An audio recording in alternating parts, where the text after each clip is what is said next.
I looked up from my desk, surprised at the sight of a human, clad like some kind of heavily armored monk standing in my office. He stood there with a noticeable smile and looked down at me. It was unusual to have a human around the station unless there was a problem. Humans were the Federation's problem solvers, so his mere presence was a matter of concern. Not just for me, but for the entire station. "Hello, I was not aware of a human delegation today. Is there an issue?" I asked, gesturing for him to sit in the chair opposite my desk. "Good morning, sir. There is no issue. I'm here to tell you about your welcome gift for joining the Federation. It is finally ready," he said, as he sat down. "Gift? I was not aware of this kind of tradition." I tilted my stubby head to the side in confusion. "No new members are aware it exists. Some never will. It isn't a gift per se for joining the Federation. It's more a thank you kind of thing for fulfilling your obligations. Yours is finally ready for you to collect." He simply sat down calmly, smiling at me all the while. "Well, what exactly is it?" I asked, curiosity getting the better of me. "2 ships, custom built from our tech and your ship designs. Specially made for you. One ship will serve in the Federation core fleet, the other will be added as a ship in your own navy." He handed me a datapad and I looked it over. "I see. Well, we could always use more ships.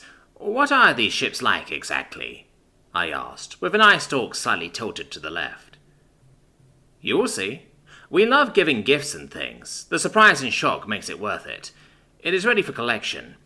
As a consequence, here." He handed me a very ornate letter with a golden wax seal.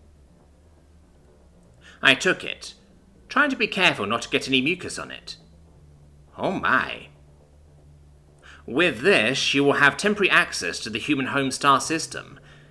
It will detail procedures and operations for the exchange. Make sure you are on your best behavior," he said with a smile that tried to calm me down. I was not calm. This meant that we were one of a very select few that had ever seen humanity's home star system. 71 different species in the Federation. Only 7 had ever seen it, and one of them came uninvited. They aren't around anymore. Oh my goodness. He just chuckled in that strange way humans did. Follow procedures and protocol outlined in the letter. Bring a delegation ship plus a transport ship. A skeleton crew to just get the ships out of dock. A minimum of 50 men for both ships. I understand. Have a nice day," I said, the shock of the situation finally getting to me. "Same to you, friend," he said with a smile. He gave me a bow and left calmly. I unsealed the envelope and read the letter. "Dear esteemed colleague, congratulations. This letter is to inform you that your new Federation-sponsored warship pair is available for collection. These warships are a gift to you, to signify that you have successfully completed all obligations set for you by the Federation, and are built as a thank you for your service. These warships are custom-made of the highest quality materials, of the highest quality craftsmanship, with technology that far exceeds your own. Please bring a minimum complement of 100 Starship crew to allow you to take control. This is considered a skeleton or minimum operations crew. You can sort out an actual crew roster yourself when they are in full operation. Please find an enclosed data shard containing a series of one-time only single-use access codes. You will be permitted 2 ships, 1 troop transport to operate the ships, along with a delegation or diplomatic ship, no larger than a battle-class ship for this exchange. If we see more than 2 ships, or a ship of larger class than specified, we will open fire. With sincere regards, Reverend Father Julius Mortis. Filivakua, Callisto Drive Yards." Filivakua? What the hell is a Filivakua? Well, I suppose if we are invited we must oblige. I must tell the Emperor immediately. The situation was somewhat austere. In our haste to arrive, we had no time to prepare. The Emperor seemed somewhat unfazed as he sat in my seat at the head of the bridge. Sparks of stardust and space debris flashed past us as it disintegrated against the warp shield. We would be there any minute. I was nervous. Damn nervous. So much so, there was more mucus from my tentacles than usual. The Emperor, as per always, was dry as the desert sands. 2 minutes to contact, the ship's pilot said, calling the ship to attention. Good. We are almost there. Nervous, Kim-cha? The Emperor looked at me, smiling at my secretions. What gave me away? I chuckled half-heartedly, shuffling with discomfort. Make sure we activate the cleaning apparatus before we disembark, is all I am saying. This is quite the occasion. He reached down and grabbed his beverage, a drink called tea, that we have become somewhat addicted to. Bubble collapses in 5, 4, 3, 2, 1, the pilot announced, as we saw the particles of dust around us begin to slow. The solar system suddenly came into view. Everyone in the ship either did or barely held off the urge to spew defensive ink everywhere, as we saw the massive fortress that was Sol. We appeared outside of Pluto, which had been turned into a gigantic static defense turret. A legion of hundreds of warships of every possible size and class immediately turned their attention towards us. I barely managed to not shit myself at the sight of the sheer quantity of cannons mounted to those ridiculous hulks of metal. Human warships had a different kind of elegance to them, unlike most ships in the galaxy. Human warships lacked in style and contours, making it up in size, armor, and sheer amount of weaponry. Even if they didn't have the technological superiority, the sheer quantity by itself would make fighting them nothing short of suicidal. We jumped out of our exoskeletons a bit at the sound of a hail. This is Sol Defense Fleet Epsilon 8. Identify yourself immediately. I am Emperor Tshirt of the Serengathi Imperium. We have an invitation to be here. My Emperor, ever the stoic master, barely flinched. Please hold for verification. We have you on schedule. Our instruments went crazy at the action of 6 dozen warships scanning us at once, all of us collectively trying not to ink ourselves. Verified. Proceed Vector 330 by 488. Callisto Docks Bay 47. Copy that. The pilot had to stop himself and clear his throat to stop a squeaky voice. Copy that. We are in motion. I heard a subtle laugh over the comm as the radio crackled out. Human ships dispersed with 2 of the larger cruisers forming up with us. It took us about an hour in sublight speeds to get there. It was truly an incredible sight to see. Thousands, tens of thousands of ships, all of human design, all operating in near-perfect concert as they drifted in space around the star system. A few smaller craft, mining vessels and cargo ships, decided to come closer to us to figure out what we are. A few humans could be seen through windows, and we waved at them, getting a wave back in response. We arrived at Callisto, a barren, icy rock saturated in the human refining industry. It was here I first glanced at them. 2 ships, our ships, sitting in a dockyard. One in clear Federation colours, the other in ours. A stark contrast to human warships. I looked at some other ships while I could see them. Dothraki, Cassini, Olivarkis, Parandi, all of them, just sitting there. What in the abyss are they doing here? 2 ships, a pair for every species in the galaxy, even the bioships of Talaxu Hive. How did they get these? The entire crew of both ships shared a concerned glance as we slowly moved into place in the only empty spot available.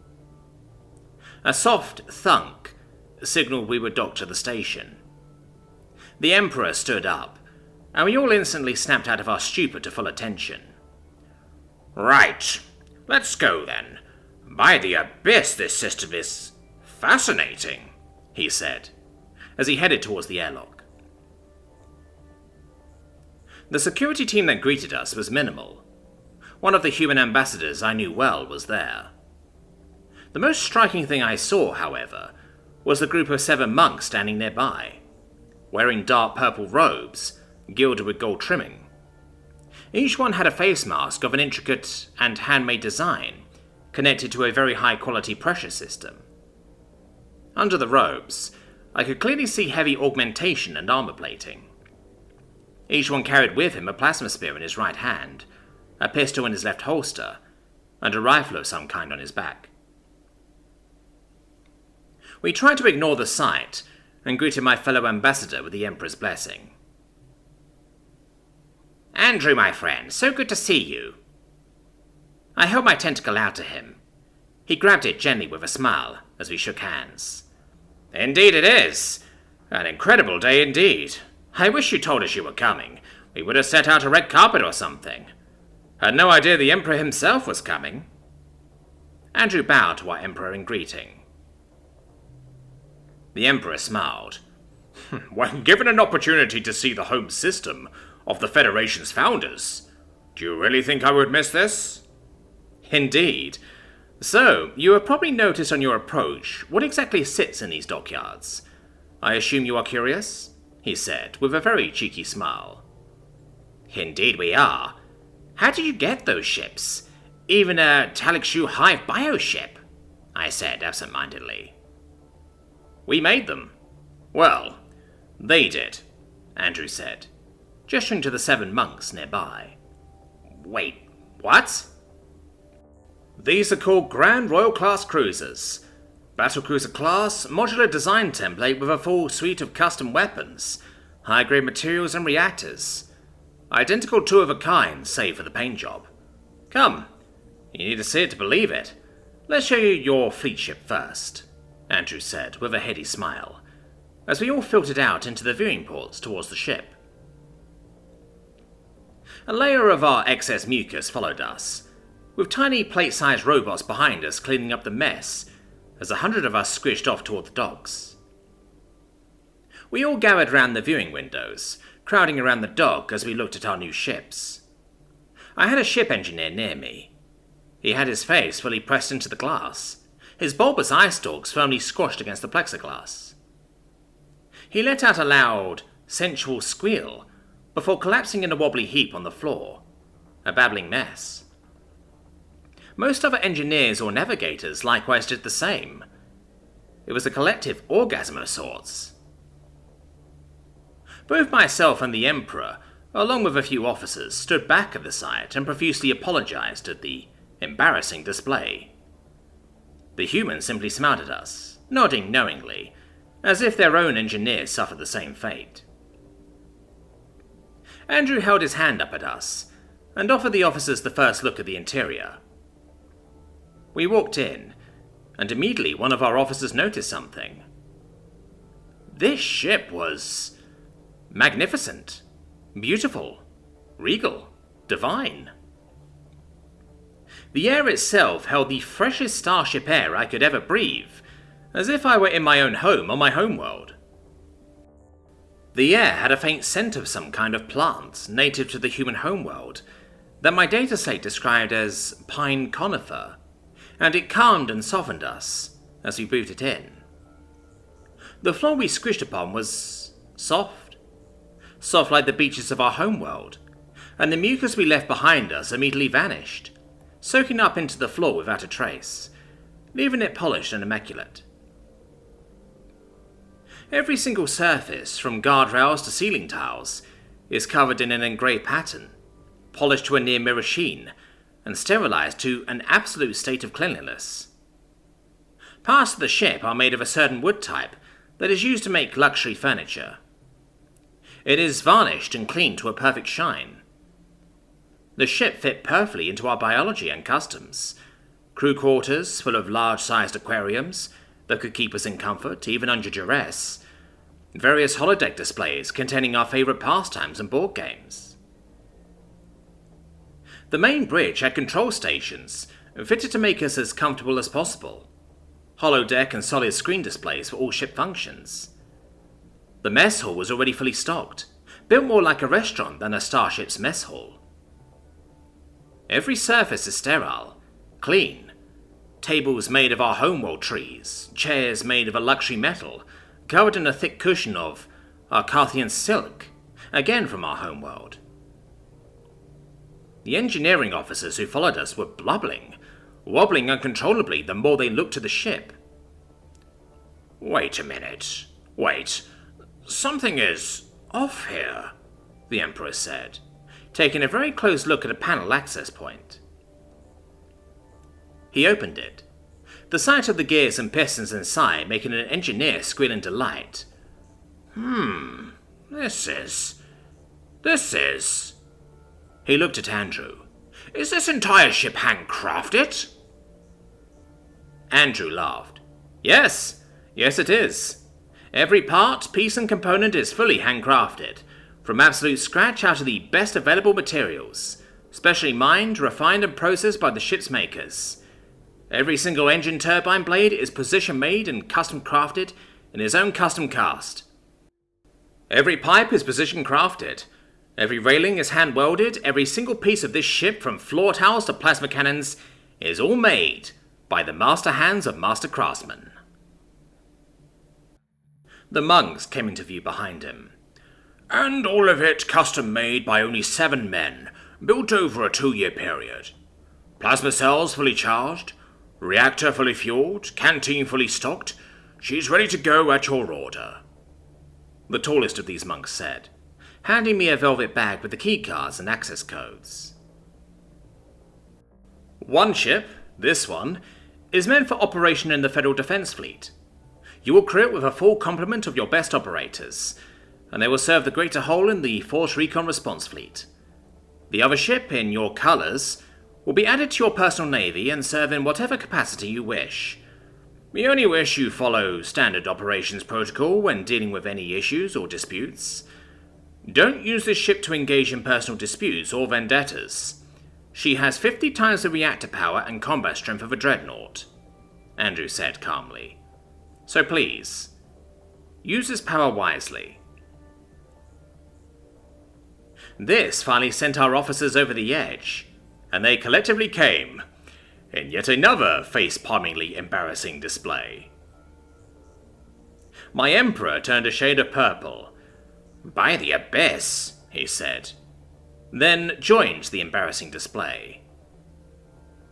"But the other ships, the Talaxu bioship, the Dafraki Covenator?" I asked, as I filtered through the access codes I was given. "All ready to be collected, waiting to be united with their masters, when they can be proven to be worthy of their power. You have more than proven your capabilities, more than proven you can be trusted. We look forward to working with you," Andrew said with a smile, holding out a hand for me to shake. I shook with more enthusiasm than I knew I could muster, and stumbled over my Emperor's babbling form as I headed up to the bridge, dragging a pilot with me. This will be awesome.